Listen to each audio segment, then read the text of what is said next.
groove maestro himself, the doctor of rhythm. Ladies and gentlemen, make them feel warm and welcome Tony Allen.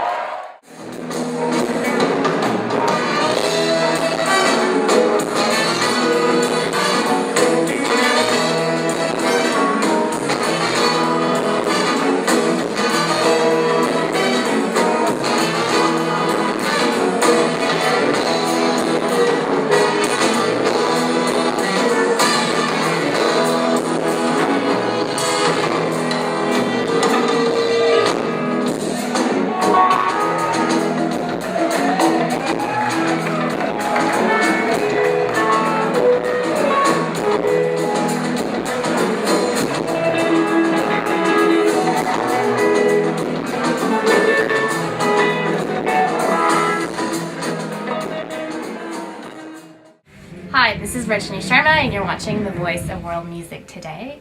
I'm extremely excited to introduce a legendary musical icon. He was the original member of Africa 70 and he's an influential co-founder of Afrobeat with Fela Kuti. So it's my pleasure to introduce Tony Allen. Thank you so much, first of all, for speaking with us and welcome to Toronto. You're welcome. So first off, you know, you've been, you were the original band member with Fela's group, and you know, I'm sure you get this question asked a lot about how your experience was collaborating with Fela Kuti. But maybe if you can tell us what a typical day was like working in a studio with Fela, and maybe what's one thing that you learned from him? Well, it was a package, you know. So a lot to learn, you know. So that was kind of like a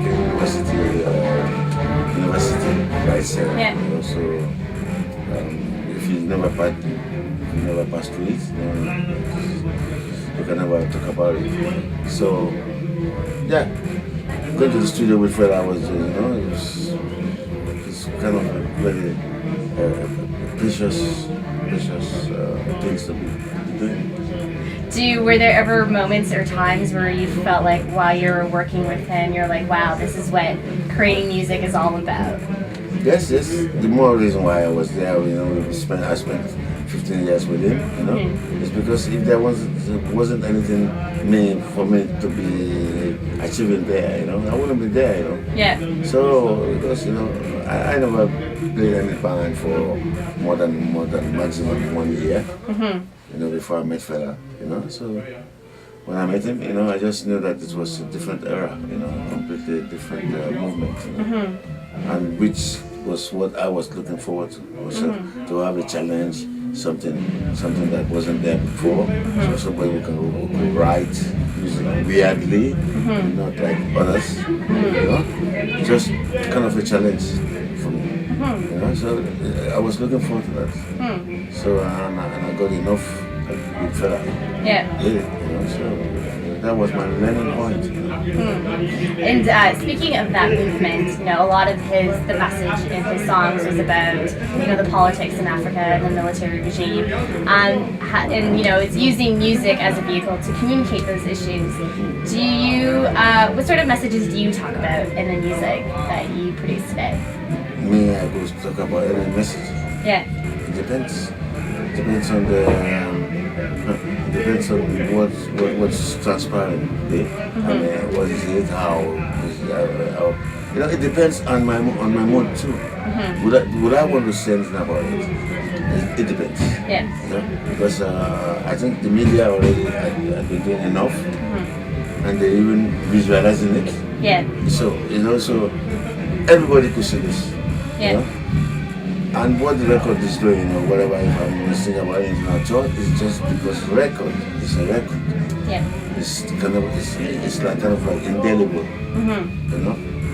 And so sometimes I care less now because it's not all the truth that been said by whoever, media, whatever, music, through music, whatever. Fela said it enough. And today we can see what's going on today. But no, there was not any change. Why? Yeah. I don't want to waste my time too much this time around, you know, Yeah. to be preaching something that I know that those ones that are supposed to make the change, there's no point. Yeah. But it's gonna be on the record. Yeah. As it's on the record, if it's on the record, their children will be playing back to them Yeah. somewhere. Like form of storytelling. That's right. Yeah. Great. And you've created so many albums with Fela, over 30 albums, and then, moving forward, you created so much more music, and you've been creating music since the age of 18, and you just recently released an album, Secret Agent. I guess my question to you is, how do you, till this day, like, get inspired to create a new sound or a new beat? Like, where do you get that inspiration from? Yeah, it's just always because every time I never want to be stagnant, composing, writing, and creating my beats, because I can't play the same beat all the time. Yeah. So I always write from my beats. See, when it's a new beat, Yeah. I create, I have to write towards that. Yeah. Inspiration comes from different angles. Music is very universal. Yeah. You get inspiration from different things passing. Yeah. What's a typical day when you're trying to create something? What's like your creative process like? Do you see something and you get inspired, or? For sure. Because it's there, and so when I'm creating, so it's my mind delivering. Wow. You understand? Because I'm seeing what I want. I'm seeing what I want to do. Yeah. It's a gifted mind. That is for sure.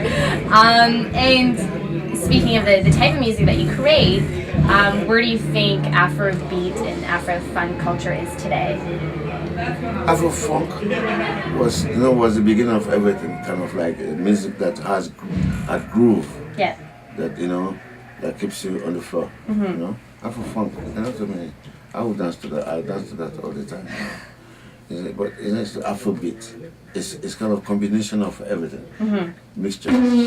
It's mixing that with African touch, with jazz and everything together. It's a kind of nucleus. So produces a beautiful sound as a result. And are there any bands today that fit in that genre that you are inspired by or that you're listening to? I listen to every music. Yeah. Every music, so the inspiration could come from even I might not even know the band. Yeah. Because I have been given so many seats. Do you put it all on your iPod or do you put it on your computer? Yeah. And you listen to everything. Listen to everything. What are you listening to nowadays? Are you listening to anything new? I could get my inspiration from, and it depends on when the time is there for me to start to write. Yeah. I do it. They inspire you. And if you were to give like words of advice, words of wisdom to a young artist or a drummer entering the scene, what would you tell them? It's just know how to get it from the roots. Try to not just get stuck to the vogue. Okay. You just start from the roots. Start from the roots. Yeah. And then everything will be okay. That's a great message. Well, thank you so much for taking the time speaking with us. We really appreciate it. We're very excited to see you perform tonight. This is Rajni Sharma, and you're watching The Voice of World Music Today.